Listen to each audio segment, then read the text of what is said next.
सोने को नापने की जो इकाई होती है उसको बोलते हैं कैरेट।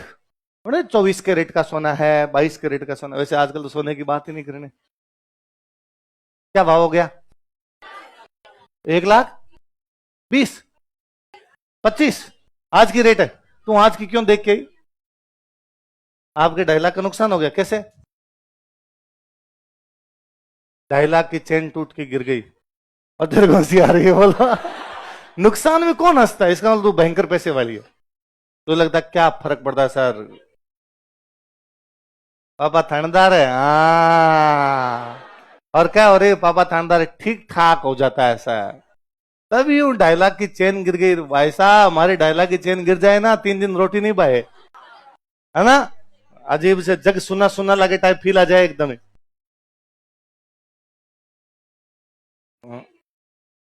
क्या कोई यूं झपट्टा मार ली, खींच ली किसी?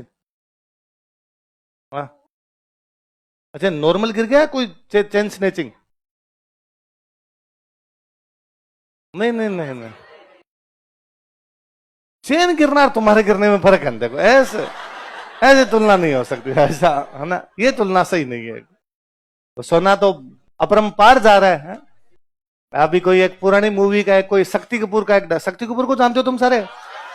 तो शक्ति कपूर का एक को मैं रील देख रहा था, तो कोई पुरानी मतलब आज के 40 साल पहले की मूवी है। और एक कमरा, उस कमरे में सोना ही सोना रखा हुआ है। और शक्ति कपूर कह रहा है हमारे पास सोना ही सोना है, अब है 10,000 रुपए तोड़ा, थोड़े दिनों में हो जाएगा 20,000, 50,000, 1 लाख, 1.5 लाख। तो इस शक्ति कपूर को 40 साल पहले भी पता था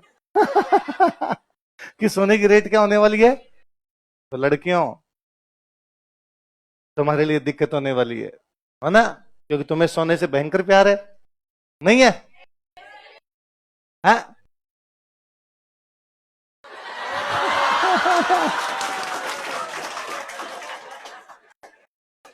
इसलिए आजकल लड़कों ने कहना शुरू कर दिया कि सर चांदी, चांदी से अच्छा कुछ भी, चांदी चांदी है सर, व्हाइट व्हाइट अच्छी लगती है सर। चलो, ये लड़के तुम्हारे सोने से प्यार की वजह से सोना महंगा होता जा रहा है। डिमांड एंड सप्लाई है। डिमांड बढ़ी है, डिमांड बढ़ी है तो कीमत भी बढ़ गई, क्योंकि तुम्हें सोने से बेपनाह मोहब्बत है। एक बहुत पुराना एक इतिहासकार हुआ है प्लीनी।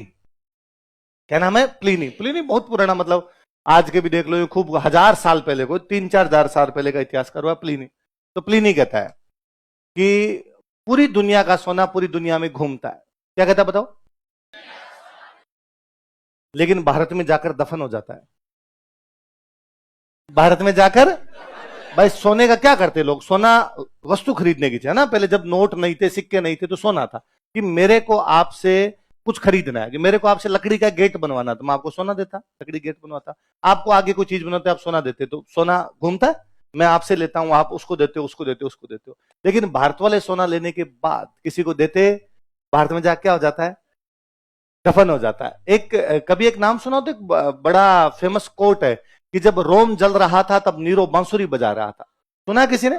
क्या डायलॉग है? बोलो, देखो मेरे साथ बोलो। जब रोम जल रहा था नीरो बांसुरी बजा रहा था। नीरो एक राजा हुआ है रोम का। कहां का राजा? क्या नाम था? नीरो। नीरो नाम था उसका। तो उसके लिए कहा जाता है कि रोम में एक बार अकाल पड़ा हुआ था, लोग भूखे मर रहे थे, वो नीरो मजे कर रहा था। उसकी वाइफ जो है उस समय दूध से नहाया करती थी, कि लोगों के पीने के लिए दूध नहीं, तेरी वाइफ दूध से नहा रही है, तो रोम तो जल रहा है और तू क्या बजा रहा है? तो आज भी मतलब कोई सरकार ऐसा काम करे जिससे जनता को नुकसान और सरकार को कोई फर्क ही नहीं पड़े, तो हम कह सकते हैं कि रोम जल रहा है और नीरो बांसुरी तो हमेशा है। तो उस नीरो का एक डायलॉग ये याद रहता है। बाकी नीरो का एक ऑर्डर जारी किया हुआ है, आदेश जारी किया था नीरो ने। नीरो ने कहा था कि आज के बाद भारत से बिजनेस नहीं किया जाएगा। क्यों नहीं किया जाएगा? तो वो लिखता है कि रोम से सोने से भरा हुआ जहाज भारत जाता है। रोम से सोने से भरा हुआ जहाज भारत जाता है, भारत से मसाले लेकर आता है।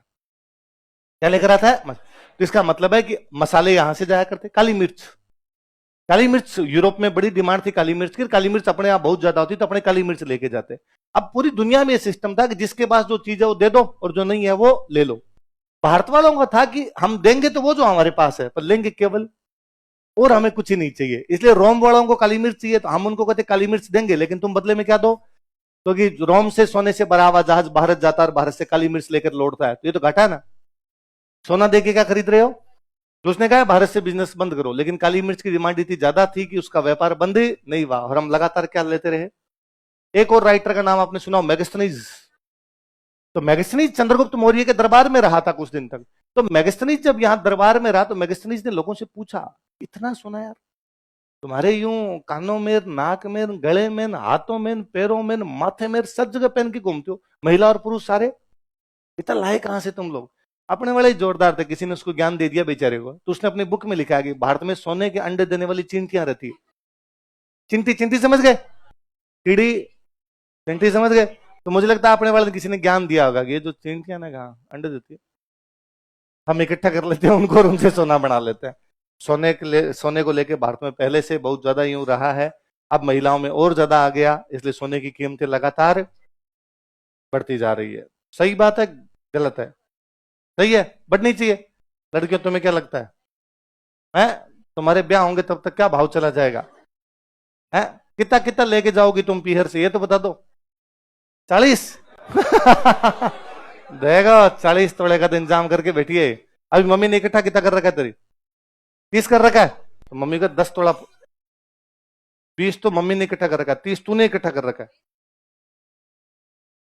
20 तो मम्मी के पास खुद का है, 30 तेरे लिए कर रखा है। चैन वैन लूट लेते हैं इसकी आज। पैसे वाली है ये खिलाएगी सबको लड्डू आज, है ना? हाँ, तुम पूरे क्लास को लड्डू खिलाओगे, तुम पैसे वाली हो। चलो, तो 30 मम्मी ने इकट्ठा कर रखा है, पर तेरे को 10 अभी और लेना है मम्मी से, और रखी लिखा पड़ी अपने। चलो ठीक है। तो कौन सा मंदिर बनवाया था? सूर्य मंदिर। कौन से सिक्के चलाए थे? सोने के सिक्के। अब अरे बात कहां से शुरू की थी? अब किसमें अब किसमें गिनते हैं? कैरेट। उस समय होता था ग्रेन। क्या होता था? ग्रेन। नापने की इकाई थी ग्रेन। जैसे अब होता है 24 कैरेट। बताओ, मैं सीनियर की बात, तो अभी लड्डू वाली बात बता रहा था। दोनों भैया के तो मेरे पास इतने किस्से आई हो। तो मैं नई नई जब तैयारी करने लगा तो प्री पास हो गया, मेंस की तैयारी कर रहा था। तो मैं एक दिन कोचिंग से बाहर निकला, चाय की थड़ी पर वो भैया बैठे, वो लॉ की तैयारी करते, आरजेएस की उनकी तैयारी करते। तो मुझे देखते उन्होंने कहा, अब वो क्या हमारे चलते कुछ ही नाम निकाल देते। वो चलते किसी कहते चीकू, किसी कहते थे अमरूद, किसी कहते थे पप्पू, किसी को बिट्टू, जो मन में आता वैसे निकालते। डेली हमारे नाम चेंज करते। वो सीनियर थे, हम भी कुछ को नहीं कहते, बात ठीक है। तो उन्होंने मेरे को देखा, उन्होंने कहा अरे पप्पूड़ा आजा। अब मैं आवाज भैया की पहचान गया, तो मैं जाके बैठ गया, भैया तो कैसे, कोचिंग की छुट्टी हो गई, घर जा रहा था, कैसे जाएगा? बस में जाऊंगा। तो रुक जा 10 मिनट, चाय पीते हैं, बाद में बाइक पे मेरे साथ चल रहे हैं। ठीक है यार, भैया के साथ चल लेंगे। अब मैं वहीं बैठा हूँ, इतने मन भैया के 2 जानकार आके वहां पे, वो भी उनके साथ कोचिंग करते होंगे। तो भैया मेरी प्रशंसा कर रहे हैं उनके सामने, ओ मारे पप्पूड़ो है, आरएस प्री पास करियो है, और बहुत खूब तारीफ है कि भाई ये यंग एज में ही यार, अभी तो फाइनल में पढ़ता है, ये कर लिया, ये कर लिया, ये कर लिया। वो दोनों मेरे से बड़े इंप्रेस हुए। उन्होंने कहा अरे यार वेरी गुड, तैयारी करो, पढ़ाई करो, अच्छे हो तुम पढ़ने में, ठीक है। मैं चुपचाप जी जी जी। अब जब लास्ट में हम चलने लगे ना, तो उन दोनों ने भैया कहा कि अच्छा, उनका नाम लिया, फलाना जी चलते हैं। अब उनकी दिक्कत हो गई दोनों की, मुझे क्या कहे कि भाई इतनी देर से भैया तो उस नाम से ले रहे थे, अब मैं चला कैसे तड़कू? मेरा नाम पप्पूड़ा नहीं है, मेरा नाम राजवीर है। तो थोड़ी देर उन्होंने देखा, देख के उनको लगा यार इसको भी कहना चाहिए यार इस बंदे की, जब हम तारीफ ही कर रहे थे। उनका अच्छा तो पबजी चलते हैं अब। यार इतना तो सम्मान दिया जाए अगले को, कम से कम पबजी तो कहा जाना चाहिए इसको। सर दिवाली की मिठाई कहाँ है? अरे दिवाली कौन सी मिठाई होती है? नहीं नहीं, कोई नहीं होती। घर से तुम लेके आना और मुझे खिलाना, यूं हाथ उठा उठा के आओगे सीधे के सीधे। चमचम पक्का। कहाँ की चमचम फेमस है? पोखरण है? पोखरण की? तुम कहाँ की हो? पोखरण की? तो जयपुर में चमचम मिलती है अच्छी है? देखिए डुप्लीकेट है, जयपुर में डुप्लीकेट है। अरे जयपुर में डुप्लीकेट अच्छी है। चलो, चमचम जानते तो सारे, आई तो चमचम। कितने लोग चमचम नहीं जानते कि चमचम क्या होती है? अरे यार आपने चमचम नहीं खाई। हमारे तो बच्चों में फेवरेट मिठाई मिठाई कौन सी थी? चमचम। घर वाले खिलाते थे, फिर खुद ही कई दिन चमचम ही करते थे। अभी क्या है, तुम दिवाली की छुट्टियों में जाओगे, अभी ठंड शुरू हो जाएगी तो घर वाले आपको भेजेंगे लड्डू। मम्मी ने आपके लिए लड्डू बनाए होंगे, हाँ, तो मम्मी आपको लड्डू भेजेगी, तो मेरे लिए भी लेके आना तुम, पक्का? नहीं लाओगे? अब और क्या करूंगा मैं? है, इतने सारे लड्डू बेच दूंगा मार्केट में। लड्डू इकट्ठा करने का असली तरीका, सब बेचने बच्चे एक एक लड्डू ला के देंगे तो भी मेरे पास खूब सारे लड्डू हो जाएंगे। फिर बाहर कर दूंगा सेल सेल सेल, सस्ते दामों में लड्डू, भांति भांति के लड्डू, रील और बन जाएगी। हाँ, मूवी के लिए पैसा इकट्ठा करने का तरीका, लड्डू बेचो पैसे कमाओ। हमारे एक सीनियर थे, तो दिवाली से हम जा रहे थे तो उन्होंने कहा कि आते टाइम लड्डू लेके आना रहे सब। ठीक है भैया लाएंगे। आते टाइम लड्डू लेके सब अपने अपने लाते ही थे। तो उन्होंने कहा वो लड्डू ले आ रहा, हाँ लो, तो थोड़े थोड़े निकाल के मेरे वाले रूम में रख दो। वो एक अलग रूम में रहते, हमने रख दिए। एक डिब्बा लाया, सबने तीन तीन चार चार निकाले, उनका डब्बा भर दिया। 7-8 लोग रहा करते थे पास पास में रूम में। फिर उन्होंने हमसे पूछा कि तुम्हें बुरा नहीं लग रहा कि खुद तो लड्डू लाया नहीं, हमारे वाले खा रहा है? मुन्ना भैया इसमें बुरा क्या है, एक ही तो बात है। उनका नहीं नहीं, मैं भी लड्डू पहले लाया करता था, पर अब लिमिट खत्म हो गई, क्योंकि मुझे अब बाहर आए हुए, घर से बाहर आए हुए 10 साल से अधिक बीत चुके हैं। तो घर वालों ने शुरू शुरू के कुछ सालों में भेजे थे, उसके बाद भेजने, तो तुम्हें भी अभी शुरू शुरू के कुछ सालों में तो भेजेंगे। जैसे जैसे तुम वृद्ध होते जाओगे पढ़ाई के मामले, वैसे तो क्या बूढ़े हो गए, पढ़ाई के मामले होंगे, फिर घर वाले कहेंगे जैसे है वैसे। उन भैया से हमने 2 बातें सीखी, एक तो कि ये लड्डू पक्के पक्के लेने हैं, एक उन्होंने ये सिखाया, एक बार रूम पे खर्चा ज्यादा हो गया तो हम सारा लिखा करते थे, भाई 7 लोग रहते हैं तो डेली लिखते, भाई दूध लाया 10 रुपए का दूध लेके आए, या दही लेके आए। फिर महीने के लास्ट दिन हिसाब लगाते कि कितने रुपए है, तो मान लो इतने रुपए खर्चा हुआ, अब इसको 7 में डिवाइड कर देते। अब हर बंदे के महीने के कितने रुपए थे, उन दिनों हम 5,000 रुपए मंगाया करते थे, तो वो उन भैया को दे के रखते थे और लास्ट में वो हिसाब बता देते हमें कि भाई आपने 5-5 हजार दिए थे, हाँ इस बार आपने 48 रुपए खर्चा है, 200 रुपए बच गए, 1400 रुपए अपने पास पड़े हैं, बाकी सारे रुपए लग गए। ठीक है डन। अगली बार वापस आते, वापस हिसाब करते, तो किसी महीने थोड़ा कम होता, किसी महीने थोड़ा ज्यादा होता। एक महीने को थोड़ा ज्यादा खर्चा हो गया, तो उनका इस बार खर्चा ज्यादा हो गया और थोड़े घर से रुपए एक्स्ट्रा मंगवाना। तो तुम लोग मंगवाना रहे, मैं नहीं, तुम मंगवाओगे, बाकी अपने लिमिट खत्म है। तो अपने घर वालों ने भेज दिए जितने भेजने थे। तो हमने पूछा कि भैया मंगवाएं कैसे, क्या कहें घर वालों को? तो उन्होंने सोच के कहा तुम कह दो इंग्लिश स्पीकिंग कोर्स करेंगे। तो हमने वापस उनकी तरफ देखा कि हाँ, उनका नहीं, मेरा 2 बार किया हुआ है। मैं भैया एक्सपीरियंस जो जीवन के होते हैं ना, वही होते हैं भाई साहब। हाँ नहीं, मैं तो एक बार दिवाली पे कोई, मैं जब पढ़ाने लग गया था उसके बाद की बात है, पढ़ाने नहीं लगा था, थोड़ा थोड़ा कोई एक आधी क्लास लिया करता था, पेपर वेपर ही बनाया करते थे। शायद 2012 की या 13 की बातें होगी। तो कोई दिवाली की छुट्टियां थी हमारे, 3 दिन की छुट्टी थी शायद।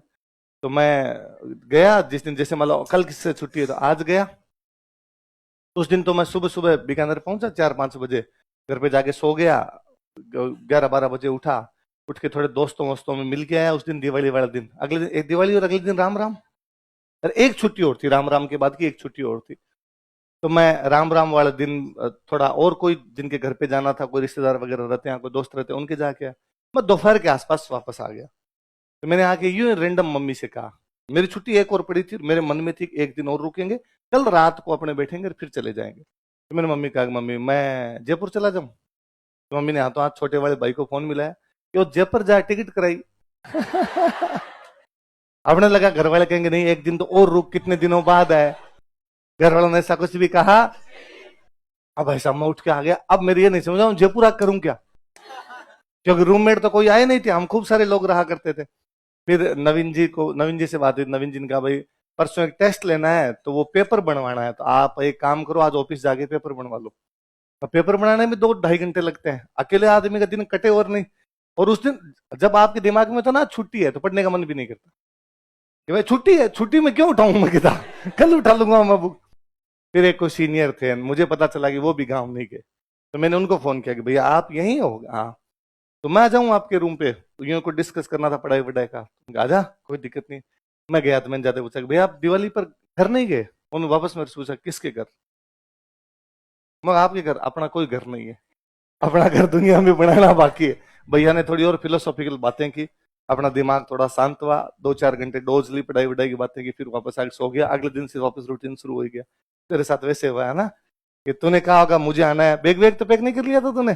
फिर घर वालों ने कहा है कोई जरूरत नहीं है। डांटते वांटते नहीं, 4-5 दिन छुट्टियों में कोई डांट वांट नहीं पड़ेगी, आप पड़ती है? अच्छा अच्छा अच्छा अच्छा, एक बात का जवाब दे दो, है ना, ईमानदारी से। वे कौन कौन लोग हैं जो दिवाली की छुट्टियों में बुक्स अपने साथ लेके जाएंगे?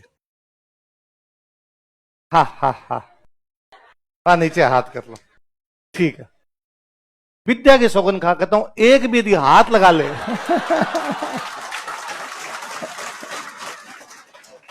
भाई साहब, ये इतना लंबा एक्सपीरियंस है मेरे को।